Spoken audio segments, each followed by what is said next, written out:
نعمل اليوم بعض اللقاءات مع المغتربين اليمنيين في الولايات المتحدة الأمريكية لإيصال صوت المغترب اليمني المؤيد للشرعية الدستورية، والذي حاولت الجزيرة تكميم أفواه الآلاف منهم.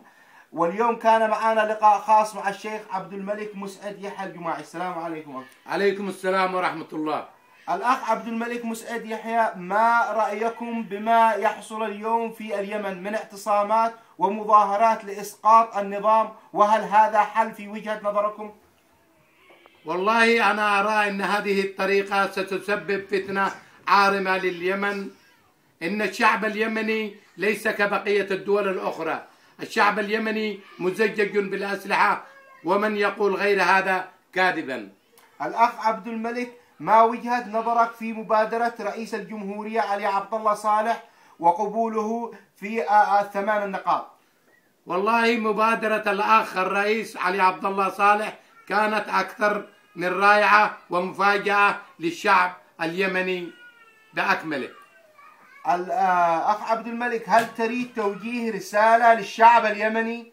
نعم، كلمتي للشعب اليمني التمسك بالشرعية الدستورية ومحاربة أنواع الفساد بشكل أنواعه. نعم، هل تريد توجيه رسالة للشباب؟ نعم، أوجه رسالة للشباب أن لا يلتمسون بهؤلاء المخربين، كما قال الشاعر: إذا جاريت في خلق دنيء فأنت ومن تجاريه سواء. رأيت الحر يجتنب المخازي ويحميه عن الغدر والوفاء، وما من شدة إلا سيأتي لها من بعد شدته رخاء. لقد جربت هذا الدار حتى أفتني التجارب والعناء. يعيش المرء ما استحيا بخير ويبقى العود ما بقي اللحاء. فلا والله ما في العيش خير ولا الدنيا إذا ذهب الحياء.